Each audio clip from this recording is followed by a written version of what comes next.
Hey everybody, this is December Daily, story number 8. My name is Allie Edwards and I'm super happy to be back with you again today, playing around in my December Daily album. And so here's just a quick look at yesterday. That was my story about Marion Bright and anxiety.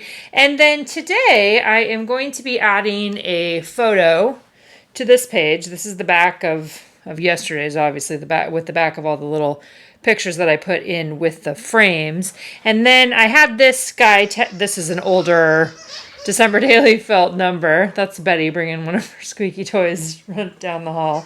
And then I'm going to pair the photo with this ING tag. That was one of the tags or in the page set that we offered this year, the die cut page set. So if you saw, we did an Instagram live yesterday on the December Daily account. Lisa and I did, and just kind of did an update and talked a little bit about where I was at and how things were going and just general conversation like that. I was thinking that maybe I would put a photo of myself working, which would be relative to that. But while I was working yesterday, I was working on some projects for the next story kit, which is a monthly kit subscription that we have.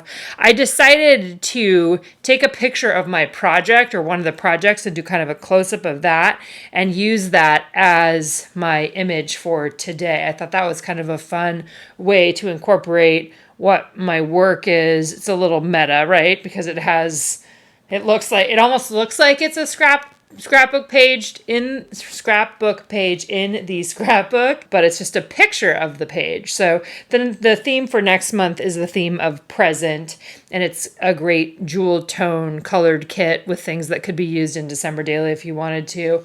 I did a 9x12 spread about Thanksgiving, and so I just decided that I would like to add this in as my photo for today. I'm going to go pretty simple. I'm going to have that. I'm going to stick the 8 right on top of there, just like that. And I am going to handwrite my responses to each one of these ING words. And I'm going to add some kind of a fun ribbon into the circle of the tag there. So that's what I'm doing today. All right. I always love a good, full page photo and just easy prompt based response. So that is what I'm going to do here, which is great. So the back side of this for me, when I measured it, it's about 9 inches wide by 8 inches tall. And that is how I sized this guy. But I kind of wanted to see, am I off a little bit? Yeah, so I'm about, what is that, like an eighth,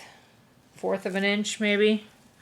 I think what I'm going to do is just kind of mark it with my pen. It's about right there. Because I need to trim that off since I have the palm trim over on this edge. I need this one to be trimmed down a little bit. So let's just trim that off with the trimmer. And we'll hope, this is a hope for the best situation.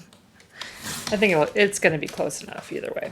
That looks pretty darn great. Okay, so now I'm going to run my rolling adhesive around there. I love doing an ING-based prompt. I almost always do it in this project. It's kind of an around here or currently sentiment using ING words. What am I watching? What am I reading? What am I listening to? What am I eating? What am I wishing? What am I playing? What am I making? And what am I celebrating? So that's how I'm going to respond on there. First, I'm going to fill in my adhesive with my backstock. Got to have backstock of that. And then I'm just doing rolling adhesive on the back here before I stick that down. I think I'm going to do a little bit of red line tape, maybe on the bottom and over here on the trim. Maybe on that side too. Let's do a little bit of that. Make sure we keep it in place. Oh, I hate when that happens. That is, I just pulled off the outside part.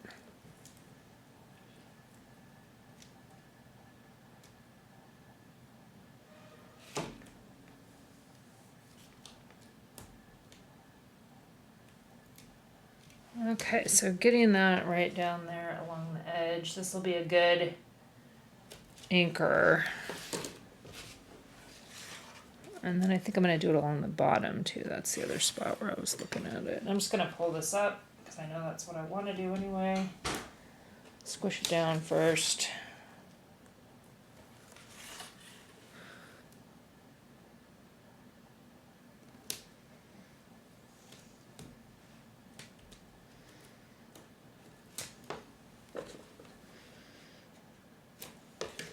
I think there's enough over here that I probably don't need to do it over here.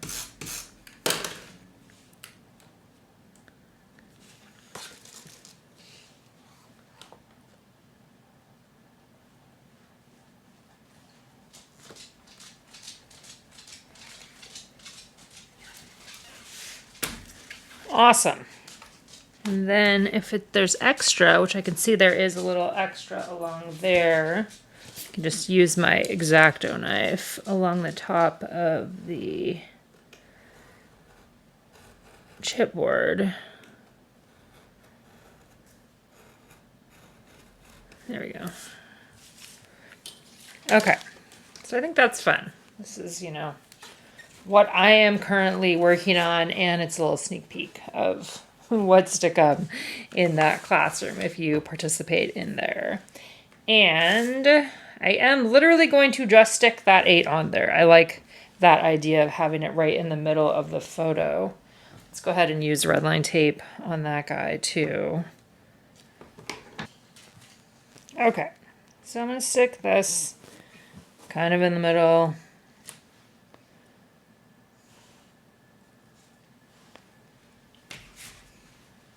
Up a little high again.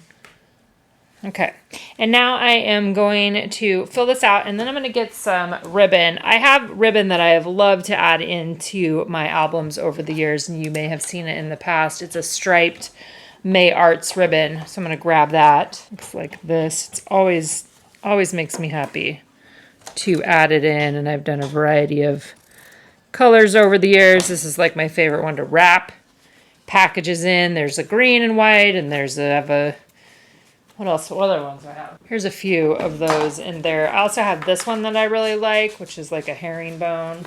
There's the black and cream and the green and white. They have other ones too. I'll link those for you guys if you haven't grabbed them in the past.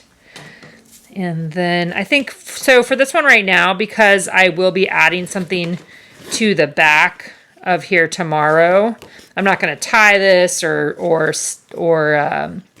staple it or do any of the things that I would normally do. I'm just going to leave that on there for now, and then I'll take care of that when I have the next story, you know, whatever part of my story number 9. Oh, that's my December colors one tomorrow.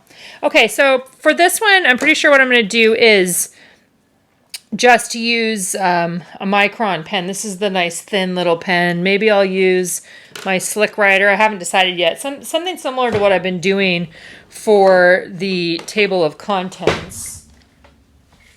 I definitely like how I've been mixing those up on here, using some of the different pens, a brush pen. I think on here I might use more of the same, but I also really like how yesterday I put a little bit of the paint pen on there too, and that had a little bit of color, which these ones already have some of that in there. I think maybe it'll just depend on what I'm saying, but I kind of like the idea that maybe I would add, you know, use the 3 pens that I've been using on my table of contents on here too. I'm going to just start filling these in. All right, as I watch this back through the editing process, one of the things that's really sticking out to me about this one is how fun it is to use different pen weights, and how if you are someone that maybe doesn't love using your handwriting, playing around with different pen weights and different kinds of pens and intermixing them can be a really fun way to explore your own writing. I firmly believe that everybody has the ability to write in a way that is authentic to themselves. I think a lot of it is about embracing it and embracing what comes out of your hand on the paper and really being able to play with that and have fun with it. And this is a great way to practice that. That's really what I wanted to say. I had to go get my Kindle to look up what I'm reading. I just started a new one, which is Bright Young Women. I just read Kill Show. That was the last one that I read. I got all kinds of things, a lot of them that I've started, right? This is one that I really want to read right here called The Best Minds, which is a nonfiction. Those are some of the ones I have in there right now. But this is the one I'm just starting. Or I just even still have a sample. I also got just the 0 days sample. Anyway, these are, I've already read that one. Bright Young Women. So another thing too that happened by choosing to use a couple different pens, including that brush pen that is really thick, it helped me to get, think of different ing things, right? Like I couldn't do something that was really long that had a lot of words that would use the brush pen. I mean, at least in this case, because I had an already limited space. So when I got like to the wishing one and I was trying to think of like, what am I wishing for? Being able to think of a single word or 2 words, which you'll see in a minute is going to be for snow. I liked that. Like I liked having some of these that are just, basically 1 or 2 words, and then other ones that have a few more, like listening. The listening one says, listening to Anna tell me that she likes my jeans, which is, if you have teenagers, what a compliment that can be. But I like the freedom of, having some things that are big and some things that are small and not feeling like I have to write the same every time. And I do a combination of uppercase and lowercase and just lots of freedom in how I handwrite things. And that would be what I would wish for you as well. Okay, so fun. Love how that turned out. Loved the variety of the pen weights. That was a fun way to do this, and it will be a fun link back to how I am approaching the table of contents this year. Yay! Okay. Love having days like this. Lots of crafty stuff. Fun little easy invitation to document a few things that are happening around here. All right, my friends, I will see you guys back here again tomorrow.